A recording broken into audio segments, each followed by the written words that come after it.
Okay, ooh, that's my upper arm workout for the week.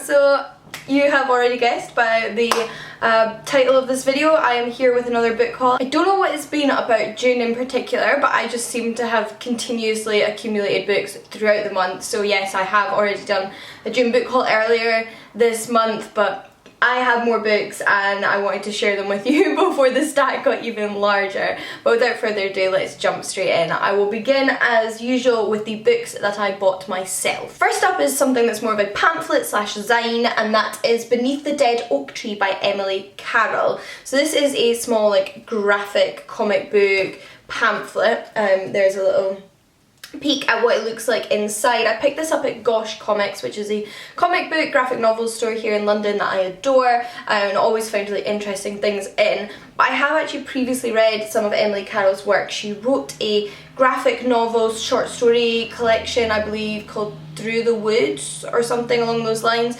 I'm sure a lot of you have seen it. It was quite popular on BookTube, and it was super creepy, dark, kind of fairy tale-esque stories, and that is something she maintains in this. She very much goes for the dark side of the graphic novel, but in doing so makes like really interesting plots and commentaries on, say, like traditional tropes of fairy tales. And I loved one of the particular things about this is that the characters or the people in this are all foxes, and they're just beautiful. Like, she's just a beautiful illustrator. I've already read this one. Dark, creepy, like, would highly recommend Emily Carroll's work. I then have a book I picked up in Blackwell's, and that is Other Words for Smoke by Sarah Maria Griffin. I need to take the sticker off. I bought this when I was in Edinburgh, and I was in Blackwell's with my friend Jill and also my friend Tash, and we managed to get 3 for 2 between us, so we all got one book. How perfect is that?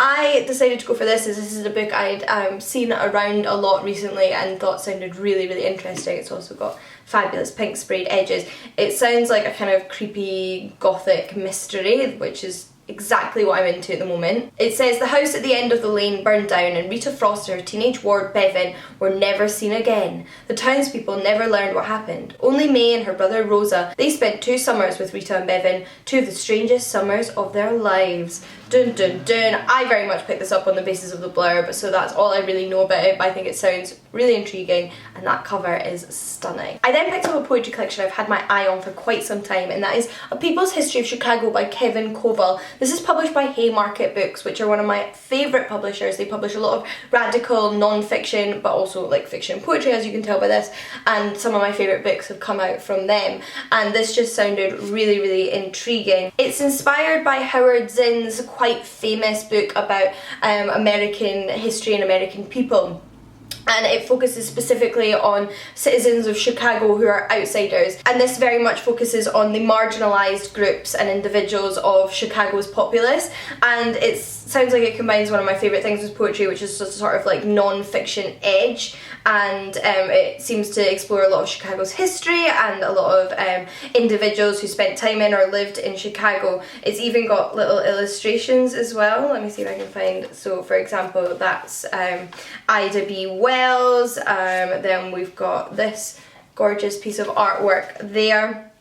And I flicked through some of the poems before I picked this up and they just looked like my kind of poetry, so I think I'm really going to enjoy this. We then have a crime book, which I'm super intrigued by. This is Over Tumbled Graves by Jess Walter. So earlier this year I read an essay collection called Dead Girls, which I had mixed feelings about. I didn't love all of these essays in because they actually were on quite disparate topics, but those essays in the collection that were about the dead girl trope in literature and film I thought were fascinating, and the author discussed this author and their work in that book and how it very much like turns a lot of mystery, thriller, crime novel tropes on their head and plays with the idea of the dead girl and our kind of obsession with like the personality-less girl who is there to further the development of a male character. So I had my eye on this since reading that book. It sounded really, really interesting, and I do like crime and I do like mystery, but something that's a little bit different, that kind of turns those tropes on its head, is exactly what I want from my crime. We basically follow a female detective who comes face to face with a brutal murderer during a routine drug bust, and the mystery that follows on from that. Another book that is non-fiction though is The Battle of the Sexes in Science Fiction by Justine Larbalestier. So I spotted this reduced in a second-hand shop and thought it just sounded fascinating, so wanted to pick it up.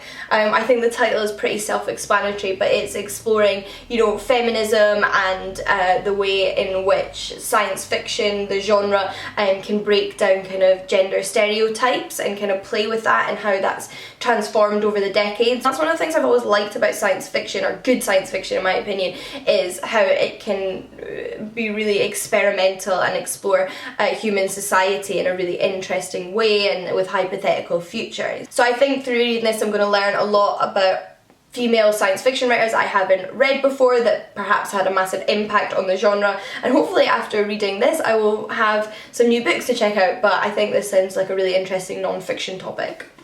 I then did pick myself up one more book, but it was using a £10 book voucher that was very kindly gifted to me by Books for My Bag. It was Independent Bookshop Week quite recently, which is a fantastic project that Books for My Bag run to celebrate independent bookshops in Britain, and I shared a lot of my favourites over on Twitter. Like I said, they were kind enough to send me a £10 book voucher, and I used it to buy this book, which was £9.99, very aptly, and that is Conan Doyle for the Defence by Margalit Fox. I had not heard of this book, but as soon as I spotted it on a table in Waterstones, I knew I had to have it. I'm a massive Sherlock Holmes fan. I love non-fiction about Sherlock Holmes and Conan Doyle, and just his life and his writing process is something I've been really into since I was quite young and done a lot of reading about. I'm sure you've heard me mention it before, I even have a whole video on Sherlock Holmes. But something I'm not as familiar with is a real life murder investigation that took place and Conan Doyle was involved with. Basically, the man accused of committing this crime went to Conan Doyle on the basis of his infamy through writing Sherlock Holmes to seek his assistance in proving his innocence, and it is all about the true crime story that took place around these events, which just sounds absolutely fascinating, plus another gorgeous cover. Then we have the books that were gifted to me by the authors or publishers, and the first one is the one I have to say I'm probably the most excited about, and that is Sensible Footwear, A Girl's Guide by Kate Charlesworth. So this is a incredible, detailed graphic novel. I think I've picked one of the simpler pages there to show you. Let me show you more. Look at these. It's so stunning, and there's so much illustration, but there's also tons of text and information.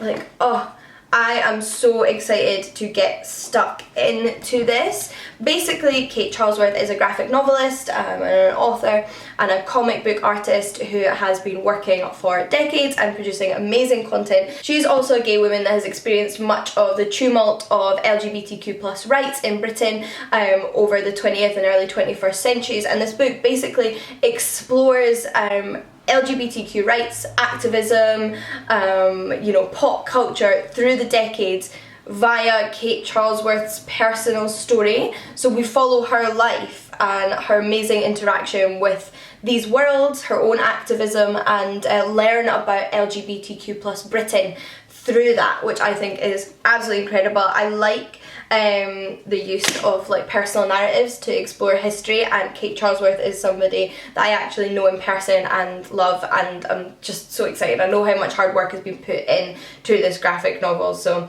perfect timing for the end of Pride Month. I would highly recommend checking this out. Something a little bit different though is The Bride Test by Helen Huang. This is from the author of The Kiss Quotient.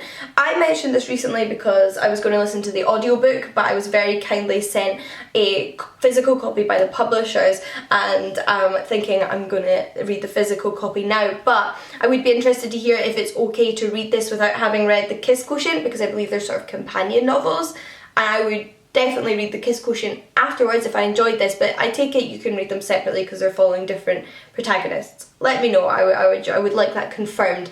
But regardless, this sounds so good, so even if I should read the Kiss Quotient first, I will listen to that on audiobook and then get around to this. But I've heard amazing things. It is an adult romance novel with a autistic central character. And basically, the male character, I believe, is autistic, and his mother wants him to get married. So she offers this woman who lives in Vietnam, like the money for the tickets and to move over to America in order to marry her son. And this girl who's mixed race and is living sort of like, you know, kind of below the poverty line in Vietnam sees this as an opportunity to kind of have a better life. So she does that, and it's about the building relationship between those two characters, and I imagine like respect for one another's boundaries and kind of learning about one another. So I'm really intrigued by this, and like I said, I've heard amazing things. I then have a cookbook, and that is Tin Can Cook by Jack Monroe. Jack Monroe is one of my favourite just like people online, and she is a phenomenal cook. I have one of her other cookbooks and really enjoy it, but what I love about this book, it was sent to me by Pam McMillan, is although it doesn't have pictures, which I usually like in my cookbooks, it doesn't have pictures, it is all about affordability.